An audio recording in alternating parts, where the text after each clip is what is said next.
বন্ধুসকল, আপোনালোকে যেতিয়া ইউটিউবত শ্বৰ্ট বা লং ভিডিঅ' চাই থাকে, তেতিয়া দেখা যায় যে কিছুমান বহুতে আপোনাক কৈ দিয়ে যে আমাৰ ভাৰততকৈ ডুবাইত যিখিনি আইফোন দাম, এই আইফোন দামটো আমাৰ ভাৰতৰ যিখিনি দাম তাতকৈ প্ৰায় 40-50 হাজাৰ টকা কম দামত পায় বুলি আপোনালোকে নিশ্চয় চাই ক'ৰবাত ভিডিঅ'ত দেখিছে, বা যদি দেখা নাই তেতিয়া আপোনালোকক জনাই দিওঁ যে আমাৰ ভাৰতত যিখিনি আইফোন দাম, সেইদৰে আপোনাৰ আইফোন 14 যিখিনি মেক্স প্ৰ' যিখিনি আছে সেইখিনি 1,20,000 টকা হ'লে ডুবাইত ইয়াৰ দাম মাত্ৰ 50,000 বা 60,000 টকাই হয়।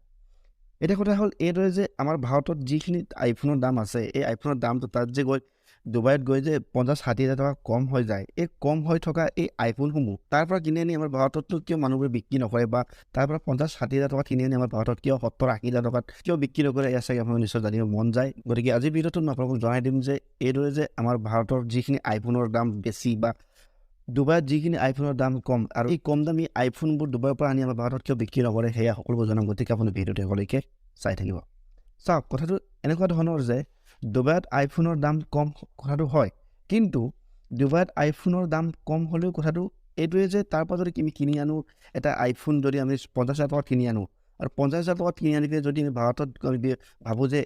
এইটো আমি 60,000 টকাত বিক্ৰী কৰিম বুলি, কিন্তু এনেকৈ যদি ভবা যায় তেন্তে এয়া কিন্তু সম্ভৱ নহয়। সম্ভৱ এইকাৰণে নহয় যে যদি আপুনি তাৰ পৰা আইফোনসমূহ কিনি আনি আমাৰ ভাৰতত লৈ অনা যায়, তেতিয়া লৈ অনাৰ লগে আপোনাক এয়াৰপৰ্ট যিখিনি কাষ্টম থাকে, এই কাষ্টম চেকিঙত আপোনাক এই আইফোনবোৰ টেষ্ট কৰিব, আৰু টেষ্ট কৰাৰ পিছত আইফোনবোৰ আপোনাক কি কৰিব যে তাৰ পৰা লৈ অনাৰ ভাগত আপুনি কাষ্টম যিখিনি ফিজ থাকে, আমাৰ ভাৰতৰ যিখিনি কাষ্টম ফিজ আছে, এই কাষ্টম ফিজটো আপুনি ভৰিব লাগিব। আৰু যেতিয়া আপুনি এই কাষ্টম ফিজটো আপুনি ভৰিব, তেতিয়া কাষ্টম ফিজটো ভৰাৰ লগে লগে এই ভাৰতত 1,20,000 টকাত পোৱা আইফোনটো আপুনি কি হ'বগৈ যে তাৰ পৰা আনি গোটেই কাষ্টম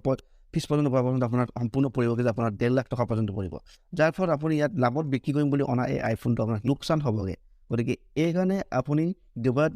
40-50 হাজাৰ টকাত আপুনি আইফোন পালেও এই 40-50 হাজাৰ টকাৰ আইফোনটো আপুনি ইয়াত আনি পিনে 60,000 বা 70,000 টকাত আপুনি ইয়াত বিক্ৰী কৰিব নোৱাৰেগৈ। আপুনি ইয়াত ভাৰতত যিধৰণে 1,20,000 টকাত পাইছে এইধৰণে আপুনি ইয়াত কিনিব লাগিব। অন্যথা আপুনি বেলেগ ধৰণৰ যদি এইদৰে কিনা যায় তেন্তে আপোনাৰ কাষ্টম ফিজ লাগি যাব, আৰু কাষ্টম ফিজ লোৱাৰ ফলত আপোনাৰ এই 1,20,000 টকীয়া ফোনটোত আপুনি 1.5 লাখ টকা পৰ্যন্ত খৰচ কৰিবলগীয়া হয়